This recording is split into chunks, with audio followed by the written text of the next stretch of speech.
ಪಾಠ 4 ಹಕ್ಕಿಗೂಡುಗಳ ನಿಗೂಢ ಜಗತ್ತು ಅದರ ಮುಂದುವರೆದ ಭಾಗ. ವಿದ್ಯಾರ್ಥಿಗಳೆಲ್ಲರಿಗೂ ಜ್ಞಾನ ಬೆಳಗು ಯೂಟ್ಯೂಬ್ ಚಾನಲ್ಗೆ ಸ್ವಾಗತ.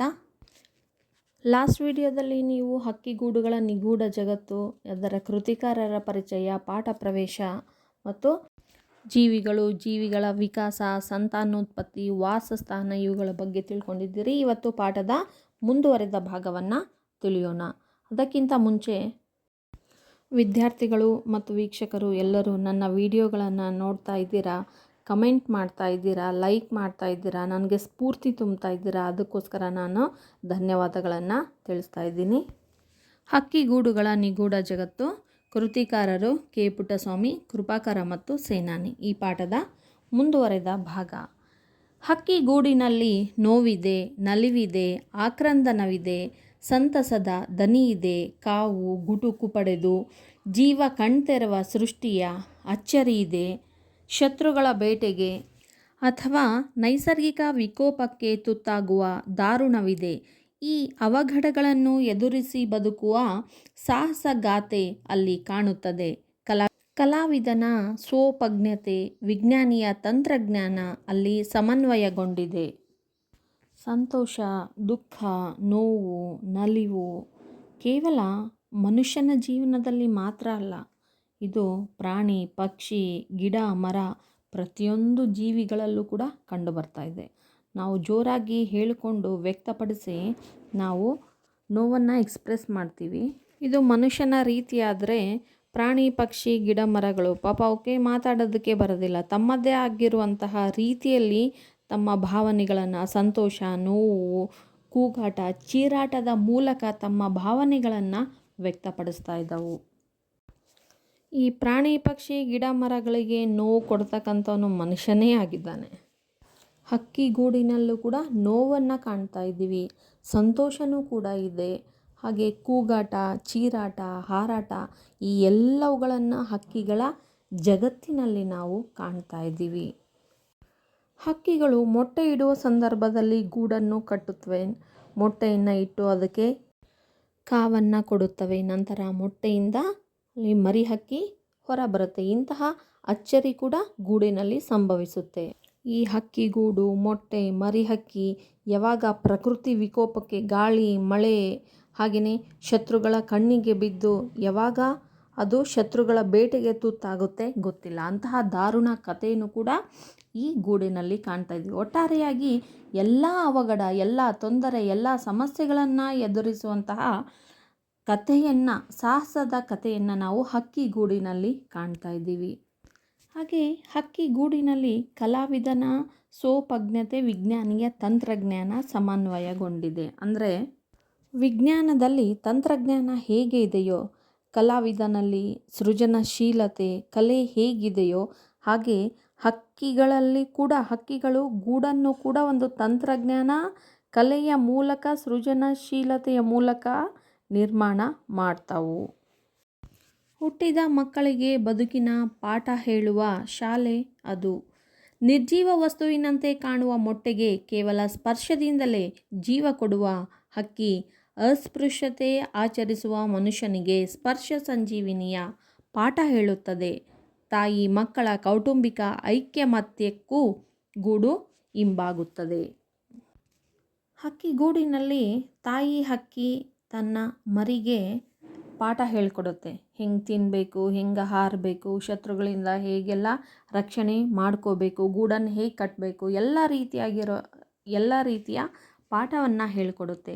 ಹಾಗೆ ಮೊಟ್ಟೆಗಳು ನಿರ್ಜೀವ ವಸ್ತುವಿನಂತೆ ಕಾಣ್ತಕ್ಕಂಥ, ಜೀವ ಇಲ್ಲದೇ ಇರುವಂತಹ ಮೊಟ್ಟೆಗಳಿಗೆ ಹಕ್ಕಿಗಳು ತಮ್ಮ ಸ್ಪರ್ಶದ ಮೂಲಕ ಕಾವನ್ನು ಕೊಟ್ಟು ಅವುಗಳಿಗೆ ಜೀವವನ್ನು ಕೊಡ್ತಾವೆ. ಇದನ್ನು ಅಸ್ಪೃಶ್ಯತೆಯನ್ನು ಆಚರಿಸುವಂಥ ಮನುಷ್ಯ ಈ ಹಕ್ಕಿಗಳನ್ನು ನೋಡಿ ಕಲಿಬೇಕು. ಸಂಜೀವಿನಿಯ ಪಾಠ, ಸ್ಪರ್ಶ ಸಂಜೀವಿನಿಯ ಪಾಠವನ್ನು ಮನುಷ್ಯನಿಗೆ ಹಕ್ಕಿಗಳು ಹೇಳಿಕೊಡುತ್ತೆ. ಹಾಗೆ ತಾಯಿ, ಮಕ್ಕಳು, ಕುಟುಂಬ ಎಲ್ಲರೂ ಒಟ್ಟಾಗಿ ಸೇರಿ ಒಂದಾಗಿ ಬಾಳೋದಕ್ಕೂ ಕೂಡ ಈ ಗೂಡು ಸಹಾಯಕವಾಗುತ್ತೆ, ದಾರಿ ಮಾಡಿಕೊಡುತ್ತೆ. ಗೂಡು ಹಕ್ಕಿಗಳಲ್ಲಿರುವ ತಂತ್ರಜ್ಞಾನಕ್ಕೆ, ಅವು ಪಡುವ ಶ್ರಮ ಮತ್ತು ಪಡೆದಿರುವ ಕುಶಲತೆಗೆ ಹಿಡಿದ ಕನ್ನಡಿ. ಕೆಲವು ಕೀಟ, ಉರಗ ಸಂತತಿ ಮತ್ತು ಹಲವು ಸಸ್ತನಿಗಳು ಗೂಡು ಕಟ್ಟುತ್ತವೆ. ಆದರೆ ಹಕ್ಕಿಗಳಷ್ಟು ಕೌಶಲ್ಯದಿಂದ ಗೂಡು ಕಟ್ಟುವ ಚಾಕಚಕ್ಯತೆ ಬೇರಾವುದಕ್ಕೂ ಬಾರದು. ಇಲ್ಲಿ ವಾಸ್ತುಶಿಲ್ಪಿಯ ಕಲ್ಪನೆ ಸಾಕಾರಗೊಳ್ಳುತ್ತದೆ. ಅನೇಕ ವಸ್ತುಗಳನ್ನು ಸಮನ್ವಯಗೊಳಿಸಿ ಮನೆ ನಿರ್ಮಿಸುವ ಮನುಷ್ಯನ ಜಾಣ್ಮೆಯು ಕೆಲವೊಮ್ಮೆ ಈ ಚೋಟುದ್ದ ಹಕ್ಕಿಗಳ ಮುಂದೆ ನಾಚುತ್ತದೆ. ಹಕ್ಕಿಗಳು ಗೂಡನ್ನು ಜ್ಞಾನವನ್ನು ಉಪಯೋಗಿಸಿ ಕಟ್ಟೋದಿಲ್ಲ. ಅದರ ಜೊತೆಗೆ ತಂತ್ರಜ್ಞಾನ, ಕುಶಲತೆ, ಕೌಶಲ್ಯ ಉಪಯೋಗಿಸಿ ಗೂಡನ್ನು ಕಟ್ತಾವು. ಇಲ್ಲಿ ಉರಗ ಅಂದರೆ ಹಾವು, ಕೀಟ ಇವೆಲ್ಲವುಗಳು, ಕೆಲವೊಂದು ಸಸ್ತನಿಗಳು ಕೂಡ ಗೂಡನ್ನು ಕಟ್ತಾವು, ತಮಗೆ ಮನೆ ಮಾಡ್ಕೊಳ್ತಾ ಇದ್ದಾವೆ. ಆದರೆ ಹಕ್ಕಿಗಳು ಯಾವ ರೀತಿಯಾಗಿ ಕೌಶಲ್ಯದಿಂದ, ಒಂದು ಕುಶಲತೆಯಿಂದ, ತಂತ್ರಜ್ಞಾನದಿಂದ ಗೂಡನ್ನು ಕಟ್ತಾವಲ್ಲ, ಅಂತಹ ಒಂದು ಚಾಣಾಕ್ಯತನ ಬೇರೆ ಯಾವುದಕ್ಕೂ ಬರೋದಿಲ್ಲ. ವಾಸ್ತುಶಿಲ್ಪಿ ಯಾವ ರೀತಿಯಾಗಿ ಒಂದು ಜಾಣ್ಮೆಯಿಂದ, ಚಾಣಕ್ಯತನದಿಂದ, ತನ್ನ ಕಲ್ಪನೆಯಿಂದ ಕೆತ್ತನೆಯನ್ನು ಮಾಡ್ತಾನ, ಅದೇ ರೀತಿಯಾಗಿ ಇಲ್ಲಿ ಹಕ್ಕಿಗಳು ಗೂಡನ್ನು ಕಟ್ತಾ ಇದ್ದವು. ಗೂಡನ್ನು ನಿರ್ಮಾಣ ಮಾಡೋದಕ್ಕೆ ಯಾವ ವಸ್ತುಗಳು ಬೇಕು, ಬೇರೆ ಬೇರೆ ವಸ್ತುಗಳನ್ನು ಉಪಯೋಗ ಮಾಡಿಕೊಂಡು ಗೂಡನ್ನು ಕಟ್ತಾ ಇದ್ದವು. ಅಂತಹ ಜಾಣ್ಮೆ ಹಕ್ಕಿಗಳಲ್ಲಿ ಕಾಣ್ತಾ ಇದ್ವಿ. ಇದನ್ನು ನೋಡಿ ಇಲ್ಲಿ ಮನುಷ್ಯನೂ ಕೂಡ ನಾಚಬೇಕು. ಚೋಟುದ್ದ ಹಕ್ಕಿಗಳ ಮುಂದೆ ಮನುಷ್ಯನೂ ಕೂಡ ನಾಚಬೇಕು. ಅವು ಸಿಮೆಂಟ್, ಗಾರೆಯಂತಹ ವಸ್ತುಗಳಿಗಿಂತಲೂ ಭಿನ್ನವಾದ ವಸ್ತುವನ್ನು ಬಳಸಬಲ್ಲವು. ಒಳಗಡೆಯ ಗೋಡೆಯನ್ನು ಪ್ಲಾಸ್ಟರ್ ಮಾಡಬಲ್ಲವು. ಗೂಡನ್ನು ಅಂದಗೊಳಿಸುವ ಸೌಂದರ್ಯ ಪ್ರಜ್ಞೆಯೂ ಅವಕ್ಕಿದೆ. ಆದರೆ ಈ ಎಲ್ಲ ಕ್ರಿಯೆಗಳಿಗೂ ಅರ್ಥವಿರುತ್ತದೆ, ಸ್ಪಷ್ಟವಾದ ಉದ್ದೇಶವಿರುತ್ತದೆ. ಮನುಷ್ಯ ಮನೆ ಕಟ್ಟೋದಕ್ಕೆ ಇಟ್ಟಿಗೆ, ಸಿಮೆಂಟ್, ಕಲ್ಲು ಮುಂತಾದ ವಸ್ತುಗಳನ್ನು ಉಪಯೋಗ ಮಾಡಿಕೊಂಡು ಕಟ್ತಾನೆ. ಆದರೆ ಹಕ್ಕಿಗಳು ಬೇರೆ ಬೇರೆ ರೀತಿಯಾಗಿರ್ತಕ್ಕಂಥ ಭಿನ್ನವಾದ ವಸ್ತುಗಳನ್ನು ಉಪಯೋಗ ಮಾಡಿಕೊಂಡು ಅಲ್ಲಿ ಗೂಡನ್ನು ಕಟ್ತಾವು. ಅಷ್ಟೇ ಅಲ್ಲದೆ ಪ್ಲಾಸ್ಟರ್ ಕೂಡ ಮಾಡ್ತಾ ಇದ್ದವು. ಆ ಗೂಡನ್ನು ಹೆಂಗೆ ಅಂದಗೊಳಿಸ್ಬೇಕು, ಹೆಂಗೆ ಚೆಂದಗೊಳಿಸ್ಬೇಕು ಅನ್ನುವಂಥ ಸೌಂದರ್ಯ ಪ್ರಜ್ಞೆನೂ ಕೂಡ ಅವುಗಳಿಗಿದೆ. ಈ ಎಲ್ಲ ಹಕ್ಕಿಗಳು ಏನೇ ಕಾರ್ಯವನ್ನು ಮಾಡಿದರೂ ಕೂಡ ಅದಕ್ಕೆ ಒಂದು ಅರ್ಥ ಇರುತ್ತದೆ ಮತ್ತು ಒಂದು ಉದ್ದೇಶವಿರುತ್ತದೆ. ಅದು ಇಲ್ಲದೆ ಅವು ಯಾವ ಕೆಲಸವನ್ನು ಕೂಡ ಮಾಡೋದಿಲ್ಲ. ಹಕ್ಕಿಗಳು ಗೂಡನ್ನು ನಿರ್ಮಿಸುವುದು ಮುಖ್ಯವಾಗಿ ರಕ್ಷಣೆಗಾಗಿ. ಶೀತ ಗಾಳಿ, ಬಿರುಗಾಳಿ, ಮಳೆ, ಪ್ರವಾಹಗಳ ವಿರುದ್ಧ ಬದುಕಲು ಅವುಗಳಿಗೆ ಗೂಡು ಬೇಕು. ಮರುಭೂಮಿಯಂತಹ ಪ್ರದೇಶಗಳಲ್ಲಿ ಮರಳಿನ ಹೊಡೆತ, ಪ್ರಖರ ಸೂರ್ಯರಶ್ಮಿ ಮುಂತಾದ ಹವಾಮಾನ ವೈಪರೀತ್ಯಗಳನ್ನು ಪ್ರತಿರೋಧಿಸಲು ಗೂಡು ಬೇಕು. ಮೊಟ್ಟೆ ಮರಿಗಳನ್ನು ರಕ್ಷಿಸಿಕೊಳ್ಳಲು, ತಮ್ಮನ್ನು ಬೇಟೆಯಾಡುವ ಪ್ರಾಣಿಗಳಿಂದ ತಪ್ಪಿಸಿಕೊಳ್ಳಲು ಎತ್ತರದ ಮರದ ತುದಿ, ಕಣಿವೆ, ಬಿಲ, ದ್ವೀಪ ಅಥವಾ ನೀರಿನ ಮೇಲೆ ಅವು ಗೂಡು ಕಟ್ಟಬೇಕು. ಹಕ್ಕಿಗಳು ಯಾಕೆ ಗೂಡನ್ನು ಕಟ್ತಾವು ಅಂದರೆ ತಮ್ಮನ್ನು ತಾವು ರಕ್ಷಣೆ ಮಾಡಿಕೊಳ್ಳೋದಕ್ಕೆ. ಅದು ಗಾಳಿ, ಬಿರುಗಾಳಿ, ಮಳೆ, ಪ್ರವಾಹ ಇವುಗಳನ್ನು ವಿರುದ್ಧವಾಗಿ ತಮ್ಮನ್ನು ತಾವು ರಕ್ಷಣೆ ಮಾಡಿಕೊಳ್ಳೋದಕ್ಕೋಸ್ಕರವಾಗಿ ಇಲ್ಲಿ ಗೂಡನ್ನು ಕಟ್ತಾ ಇದ್ದವು. ಅಷ್ಟೇ ಅಲ್ಲದೆ ಮರುಭೂಮಿಯಲ್ಲಿ ಮರಳಿನ ಹೊಡೆತದಿಂದ ತಪ್ಪಿಸಿಕೊಳ್ಳೋದಕ್ಕೆ ಮತ್ತು ಸೂರ್ಯನ ಪ್ರಖರವಾದ ಕಿರಣಗಳಿಂದ ತಮ್ಮನ್ನು ತಾವು ರಕ್ಷಣೆ ಮಾಡಿಕೊಳ್ಳೋದಕ್ಕೆ, ಹವಾಮಾನದ ವೈಪರೀತ್ಯಗಳನ್ನು ವಿರುದ್ಧ ಅವುಗಳನ್ನು ಎದುರಿಸೋದಕ್ಕೋಸ್ಕರವಾಗಿ, ಅವುಗಳಿಂದ ರಕ್ಷಣೆ ಮಾಡಿಕೊಳ್ಳೋದಕ್ಕೋಸ್ಕರವಾಗಿ ಒಂದು ಸಾರಿ ತಣ್ಣನೆ ಗಾಳಿ ಬೀಸುತ್ತೆ, ಒಂದು ಸಾರಿ ಬಿರುಗಾಳಿ ಬೀಸುತ್ತೆ, ಕೆಲವೊಂದು ಸಾರಿ ಮರಳಿನಿಂದ ಕೂಡಿರ್ತಕ್ಕಂಥ ಧೂಳು ಮಿಶ್ರಿತ ಗಾಳಿ ಬೀಸುತ್ತೆ. ಇವು ಎಲ್ಲವುಗಳಿಂದ ರಕ್ಷಣೆ ಮಾಡ್ಕೊಳ್ಳೋದಕ್ಕೋಸ್ಕರವಾಗಿ ಗೂಡನ್ನು ಕಟ್ತಾ ಇದ್ದವು. ಮತ್ತು ಮೊಟ್ಟೆ ಇಡೋದಕ್ಕೋಸ್ಕರ, ಅದರಿಂದ ಹೊರ ಬಂದಿರತಕ್ಕಂತಹ ಮರಿಗಳನ್ನು ರಕ್ಷಣೆ ಮಾಡ್ಕೊಳ್ಳೋದಕ್ಕೋಸ್ಕರ, ಮತ್ತು ಬೇಟೆಗಾರರಿಂದ, ಶತ್ರುಗಳಿಂದ ತಮ್ಮನ್ನು ತಾವು ಕಾಪಾಡಿಕೊಳ್ಳೋದಕ್ಕೋಸ್ಕರವಾಗಿ ಇಲ್ಲಿ ಎಂತಹ ಪ್ರದೇಶದಲ್ಲಿ ಕಟ್ತಾ ಇದ್ದವು ಅಂತಂದರೆ ಎತ್ತರದ ಪ್ರದೇಶದಲ್ಲಿ, ಮರದ ತುದಿಯಲ್ಲಿ ಆಗಿರ್ಬೋದು, ಹಾಗೆಯೇ ಕಣಿವೆ ತಗ್ಗು ಪ್ರದೇಶದಲ್ಲಿ ಆಗಿರ್ಬೋದು, ಒಂದು ಬಿಲದಲ್ಲೇ ಆದರೂ ಕೂಡ ಆಗಿರ್ಬೋದು, ದ್ವೀಪ ಪ್ರದೇಶದಲ್ಲಿ ಅಂದರೆ 3 ಕಡೆ ನೀರು, ಒಂದು ಕಡೆ ಭೂಮಿ ಇರುವಂಥ ಪ್ರದೇಶ, ಇಲ್ಲ ನೀರಿನ ಮೇಲಾದರೂ ಕೂಡ ಅಲ್ಲಿ ಅವು ಗೂಡನ್ನು ನಿರ್ಮಾಣ ಮಾಡ್ತಾ ಇದ್ದವು. ಮೊಟ್ಟೆ ಇಡುವ ಬೆನ್ನು ಮೂಳೆ ಪ್ರಾಣಿಗಳಲ್ಲಿ ಹಕ್ಕಿಗಳೇ ಅತಿ ಹೆಚ್ಚು ಉಷ್ಣದೇಹಿಗಳು. ಅವುಗಳ ದೇಹದ ಉಷ್ಣತೆಯನ್ನು ಕಾಪಾಡಲು ಮೊಟ್ಟೆಗಳಿಗೆ ಹಾಗೂ ತುಪ್ಪಳವಿಲ್ಲದ ಮರಿಗಳಿಗೆ ಕಾವು ಕೊಡಲು ಬೆಚ್ಚನೆಯ ಗೂಡು ಬೇಕು. ತಾಯಿ ಗರ್ಭಾಶ್ರಯದಲ್ಲಿರುವ ಭ್ರೂಣದಷ್ಟೇ ಗೂಡಿನಲ್ಲಿರುವ ಮೊಟ್ಟೆ ಮರಿಗಳು ಸುರಕ್ಷಿತವಾಗಿರುತ್ತವೆ. ಅದರಿಂದಲೇ ಹಕ್ಕಿಗಳಿಗೆ ಗೂಡು, ಮಕ್ಕಳಿಗೆ ತಾಯಿ ಎಂಬ ಗಾದೆ ರೂಢಿಯಲ್ಲಿರುವುದು. ಎಲ್ಲ ಮೊಟ್ಟೆ ಇಡ್ತಕ್ಕಂಥ, ಅದರಲ್ಲಿ ಬೆನ್ನು ಮೂಳೆ ಇರುವಂತಹ ಪ್ರಾಣಿಗಳನ್ನು ಹೋಲಿಕೆ ಮಾಡಿ ನೋಡಲಾಗಿ ಹಕ್ಕಿಗಳಲ್ಲಿ ದೇಹದ ಉಷ್ಣತೆ ಹೆಚ್ಚಾಗಿರುತ್ತೆ. ಅದಕ್ಕೋಸ್ಕರ ಉಷ್ಣದೇಹಿಗಳು ಅಂತ ಹೇಳಾಗುತ್ತೆ.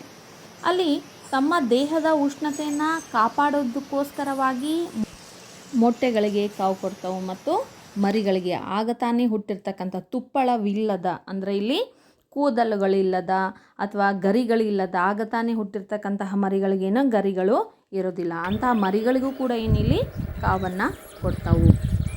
ತಾಯಿ ಗರ್ಭದಲ್ಲಿ ಮಗು ಹೇಗೆ ಬೆಚ್ಚಗೆ ಮತ್ತು ಸುರಕ್ಷಿತವಾಗಿ ಇರುತ್ತೋ ಹಾಗೆಯೇ ಮೊಟ್ಟೆ ಮತ್ತು ಮರಿ ಹಕ್ಕಿಗಳು ಗೂಡಿನಲ್ಲಿ ಸುರಕ್ಷಿತವಾಗಿ ಇರುತ್ತೆ.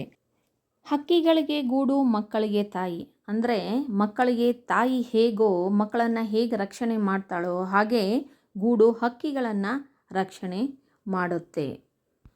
ಸ್ಥಳ ಆಯ್ಕೆ. ಗೂಡು ಕಟ್ಟುವಷ್ಟೇ ಅದನ್ನು ಕಟ್ಟುವ ಸ್ಥಳದ ಆಯ್ಕೆ ಹಕ್ಕಿಯ ಬದುಕಿನಲ್ಲಿ ಮಹತ್ವದ ಪಾತ್ರ ವಹಿಸುತ್ತದೆ.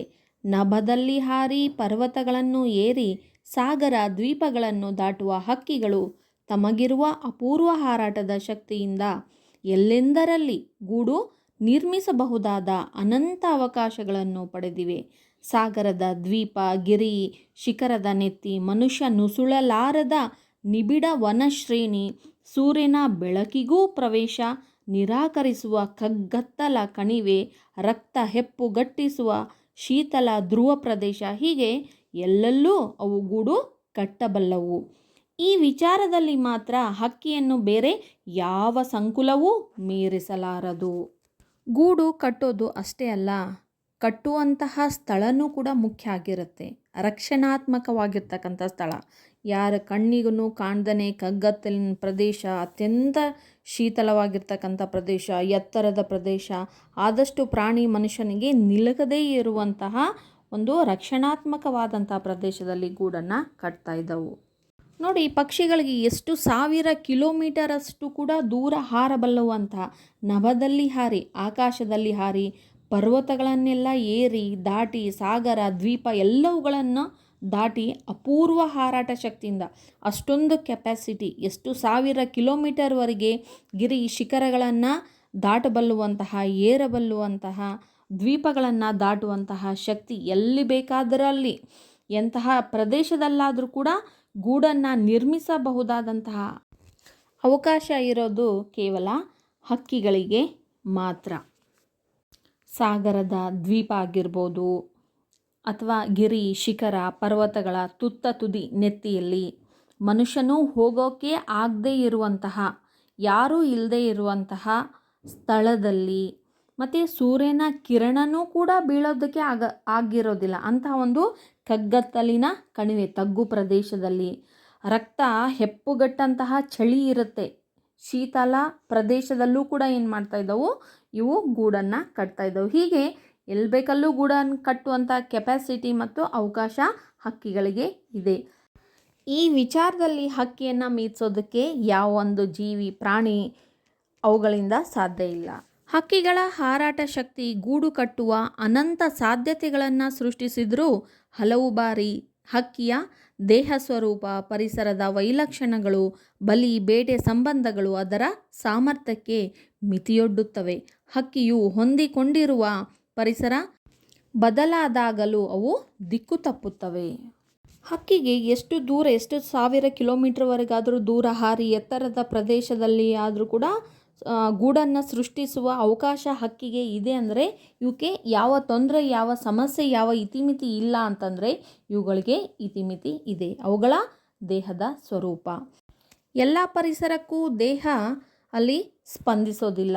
ಅಲ್ಲಿ ಪರಿಸರ ಬದಲಾದಂತೆ ಅವುಗಳಿಗೆ ತೊಂದರೆ ಆಗುತ್ತೆ. ಮತ್ತು ಪರಿಸರದ ವೈಲಕ್ಷಣ್ಯಗಳು, ಗಾಳಿಯಾಗಿರ್ಬೋದು, ಸೂರ್ಯನ ಕಿರಣ, ಮಳೆ, ಚಂಡಮಾರುತ, ಇವುಗಳು ಕೂಡ ಅಷ್ಟೇ ಅಲ್ಲದೆ ಪ್ರಾಣಿ ಇತರ ಶತ್ರುಗಳಿಂದಲೂ ಕೂಡ ತಮ್ಮನ್ನು ತಾವು ರಕ್ಷಣೆ ಮಾಡಿಕೊಳ್ಬೇಕು.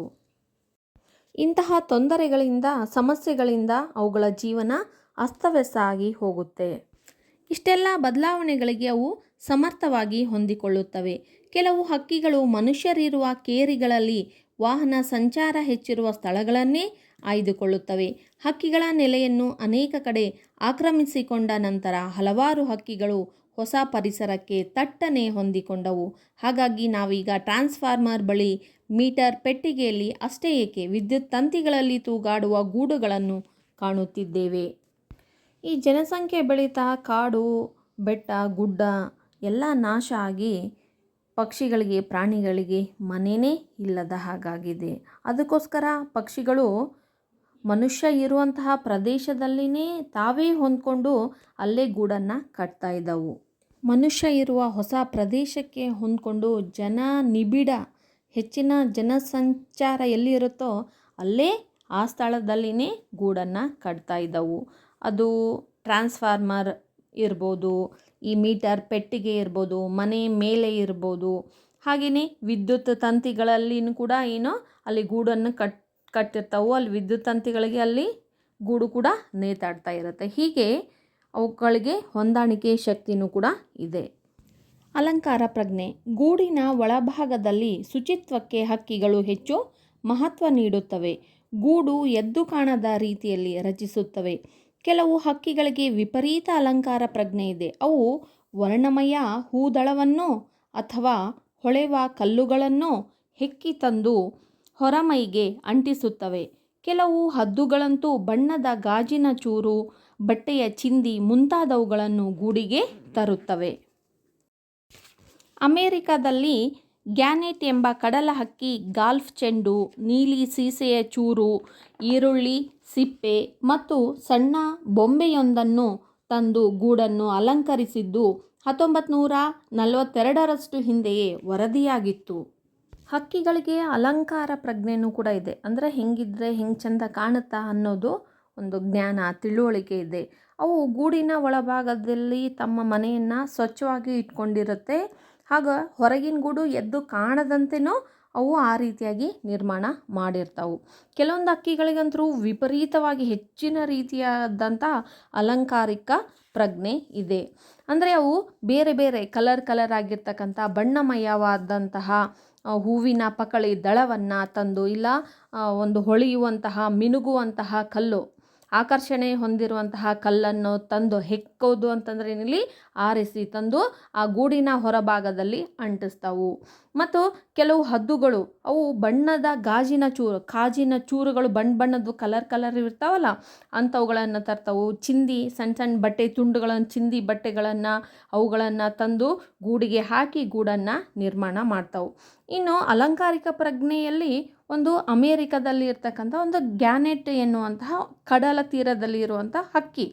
ಇದು ಗಾಲ್ಫ್ ಚೆಂಡು ಇರುತ್ತಲ್ಲ ಆ ಚೆಂಡು ಮತ್ತು ನೀಲಿ ಸೀಸೆಯ ಚೂರು, ನೀಲಿ ಕಲರಿಂದ ಗಾಜಿನ ಚೂರು, ಮತ್ತು ಈರುಳ್ಳಿ ಸಿಪ್ಪೆ, ಉಳ್ಳಾಗಡ್ಡಿ ಸಿಪ್ಪೆ ಮತ್ತು ಸಣ್ಣ ಬೊಂಬೆಯೊಂದನ್ನು, ಅಂದರೆ ಸಣ್ಣ ಸಣ್ಣ ಬೊಂಬೆ ಇರ್ಬೋದು, ಇಂಥವುಗಳನ್ನು ಹುಡುಕಿ ಆಯ್ದು ತಂದು ಗೂಡನ್ನು ಅಲಂಕಾರ ಮಾಡುತ್ತಾ. ಇದು ಯಾವಾಗ ವರದಿಯಾಗಿತ್ತು ಅಂದರೆ 1942ರಷ್ಟು ಹಿಂದೆಯೇ ವರದಿಯಾಗಿತ್ತು.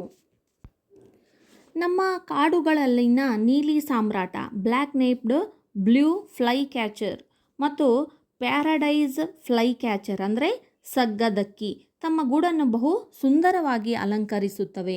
ಕೇವಲ 2 ಒಣ ಕಡ್ಡಿಯನ್ನು ಅಪ್ಪಿ ಹಿಡಿದಂತೆ ಗುರುತ್ವಾಕರ್ಷಣೆ ಸಮತೋಲನವನ್ನು ಕಾಯ್ದಿಟ್ಟುಕೊಂಡು ಬಟ್ಟಲಾಕಾರದಲ್ಲಿ ಅವು ಗೂಡು ನಿರ್ಮಿಸುತ್ತವೆ. ಹೊರಮೈಗೆ ಜೇಡರ ಮೊಟ್ಟೆಗಳ ಕೋಶಗಳನ್ನು ನಿರ್ದಿಷ್ಟ ಅಂತರದಲ್ಲಿ ಜೋಡಿಸಿ ಅಲಂಕರಿಸುತ್ತವೆ. ಶತ್ರುಗಳ ಕಣ್ಣಿಗೆ ಗೂಡು ಗೋಚರಿಸಬಾರದೆಂಬುದು ಇದರ ಉದ್ದೇಶ.